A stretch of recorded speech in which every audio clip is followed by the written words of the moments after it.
A scion of billionaire developers who killed 4 people while driving drunk 3 years ago was denied parole on Wednesday, when a panel concluded he was hesitant to accept the seriousness of his alcohol problem. Marco Muzzo is serving a 10-year prison sentence for causing a collision on September 27, 2015, in Vaughan, north of Toronto, that ended the lives of 3 siblings, ages 9, 5 and 2, and their 65-year-old grandfather. He applied for release to a halfway house, on day parole, effective as early as this week, and full parole, beginning next May. He seemed a good candidate for early release, a well-behaved inmate, with a supportive family and a job to go home to. Corrections authorities didn't feel he had a serious enough drinking problem to allow him entry into one of their high-intensity substance abuse programs. They said he was a low-risk to reoffend and recommended he be granted parole. And yet, after an emotional 3-hour hearing, his application was rejected. Parole board member Kevin Corcoran, after questioning Mr. Muzzo at length about his alcohol use, said Mr. Muzzo seemed hesitant to acknowledge the extent of his impairment the day of the collision.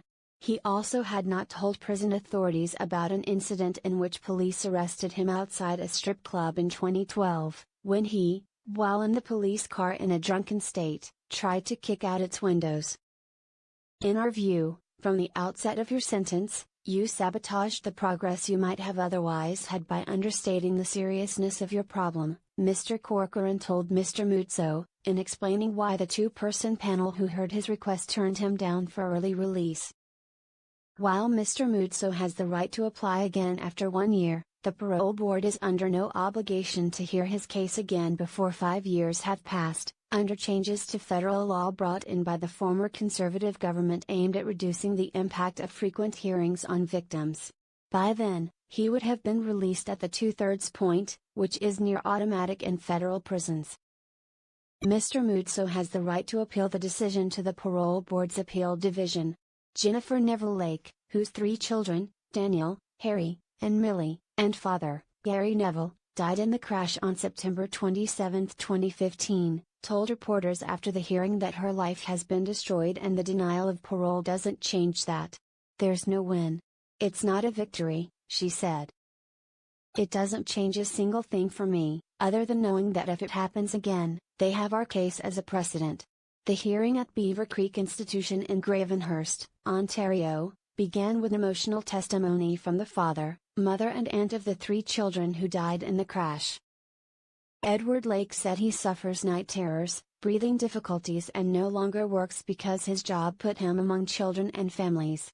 I miss being a dad, he told Mr. Corcoran and a second board member, Christopher Sullivan. His wife, Ms. Neville Lake, said she is haunted by the dates at which their children will have been dead longer than they were alive.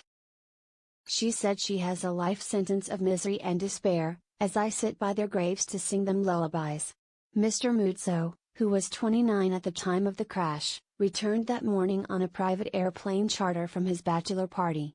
The Muzzo family, one of Canada's wealthiest, owns the drywall company Marle Contractors and condo developer Pemberton Group, among others. Mr. Muzzo told the hearing that, although he had consumed 3 or 4 Caesars on the plane and more drinks throughout the previous evening, he chose not to call his fiancée or family for a ride nor hail a cab. I should have known better, but I took a chance, said Mr. Muzzo, who sniffled and wiped away tears at times during his testimony. I felt fine, there was that slight grogginess. Mr. Corcoran pressed him to square that description with what police and other witnesses had said, that his eyes were glossy and he had urinated himself. His blood alcohol level was between 2.5 and 3 times the legal limit. His Jeep Cherokee had been traveling at up to 120 km an hour in an 80 km/h zone. And he had run a stop sign, which he told the parole board members he hadn't seen. I believe my decision-making wasn't there. Was it impaired? Mr. Corcoran asked. You have a tough time saying that. You shouldn't, at this point. Mr. Muzzo said he had done a horrible thing. I shattered a family.